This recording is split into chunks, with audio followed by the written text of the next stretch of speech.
Okay, let's dive right into this explainer. For a lot of us, sitting in a totally quiet room without our phones just feels, well, like a state of unproductive emptiness. Or, let's be real, maybe we're just hiding in the bathroom to escape the endless Slack pings. But today, we're going to flip that script. We're looking at some truly fascinating research that shows how silence is actually your ultimate biological and professional advantage. Think about this for a second. When was the absolute last time you had a truly original thought?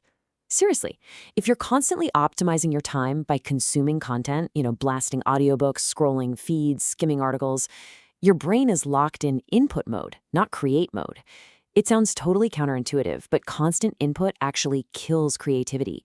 It literally blocks synthesis. And the sheer scale of this modern problem is just staggering. 47? That's the number of minutes the average person now goes without silence while they're awake. Just 47 minutes. That means for the vast majority of our day, our brains have absolutely zero time to actually think. They only have time to react to the next stimulus. Section 1. The biology of silence. Brain in quiet. So to understand how this builds into a massive biological crisis, we have to look at the stark contrast in how our brains actually function. When you're listening to human speech, like say an audiobook, your brain is forced into language processing mode. This completely prevents a vital system called the default mode network from turning on. Instead, it floods your system with the stress hormone cortisol, which, over time, can literally shrink your hippocampus. No, really, but take away that external input and boom, the default mode network activates. This is where your brain does its heavy lifting, generating insights, connecting totally unrelated ideas, and actively regenerating cells. Have you ever wondered why your absolute best ideas suddenly hit you while you're washing your hair? Well, this explains the famous shower effect. It happens because the shower is one of the last remaining places on Earth your phone can't follow you. With no inputs, just the white noise of the water, your default mode network absolutely screams to life. And suddenly, you solve that complex problem you've been stuck on for weeks. It's literally your brain begging for a little peace and quiet. Section 2. Physical health. Healing with silence. Because sitting in silence isn't just about coming up with a neat idea. It's a vital physical health protocol. The sheer physical impact here is profound. Regular periods of quiet actively lower your blood pressure and drop those damaging cortisol levels we just talked about.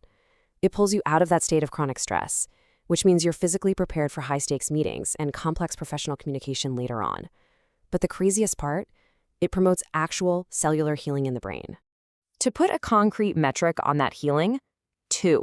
A really fascinating 2013 study from Duke University proved that just 2 hours of intermittent silence per day actively triggers the growth of brand new brain cells in your hippocampus. And remember, that's your brain's memory and learning center. So this isn't just taking a breather. It is literal cellular regeneration. It's a real game changer. Section 3. Professional strategy. Silence at work. Now, when we shift our perspective to external success, we find a massive blind spot in the modern corporate world. The Stanford Social Innovation Review points out that we frequently misunderstand silence in the boardroom as a sign of intellectual disengagement. We think, oh, they just don't care.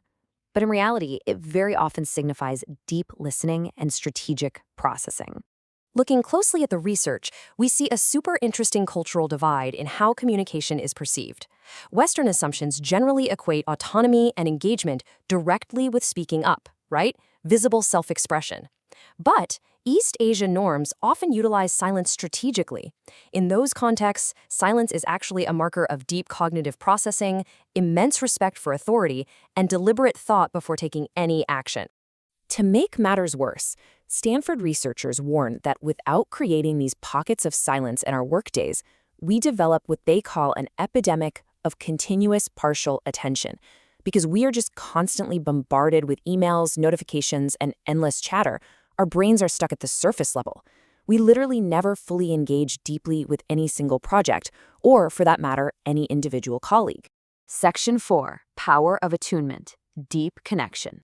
You see, silence also acts as the absolute foundational element for profound interpersonal connection. In clinical psychotherapy, there's this crucial concept called attunement. It's the ability to focus entirely on the internal world of another person so they feel truly felt and understood. And the cornerstone of attunement, whether you're a therapist or a manager trying to do active listening in a one-on-one meeting, is the mindful use of silence. It requires the listener to offer a quiet, holding space. You're interpreting nonverbal signals and validating their internal needs without immediately jumping into talk. Now, it's really critical to understand that not all silence is created equal. Actually, scratch that.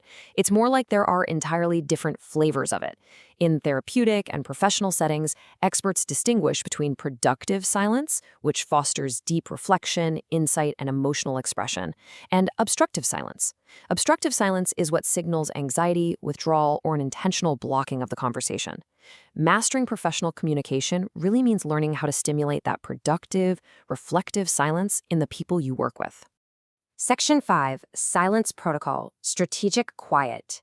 So, knowing all of this, the brain cell growth, the lowered blood pressure, the enhanced professional attunement, how do we actually reclaim these incredible benefits without, packing up and moving to a medieval monastery? Well, here's your actionable framework, the Intermittent Silence Protocol. Notice the word intermittent. It's meant to fit into real life. First up, the morning window, 15 minutes right after waking up with no phone and no news. Just let your default mode network boot up. Second, transition buffers, just 5 minutes of quiet between major meetings to let your brain close one cognitive chapter before opening the next. And finally, a deep processing block, 45 to 60 minutes during routine physical tasks like taking a walk or cleaning with absolutely no background noise. The secret here isn't adding silence to a busy schedule, it's just subtracting the noise you've been filling it with. I'm going to leave you with this final thought. As the philosopher Schopenhauer noted over 200 years ago, reading only furnishes the mind with the materials of knowledge. It is thinking that makes it ours. So what's it going to be? Will you continue to just endlessly consume, flooding your brain with input and stress? Or will you embrace the biological necessity of silence to truly synthesize, connect, and create? The choice and the quiet is yours.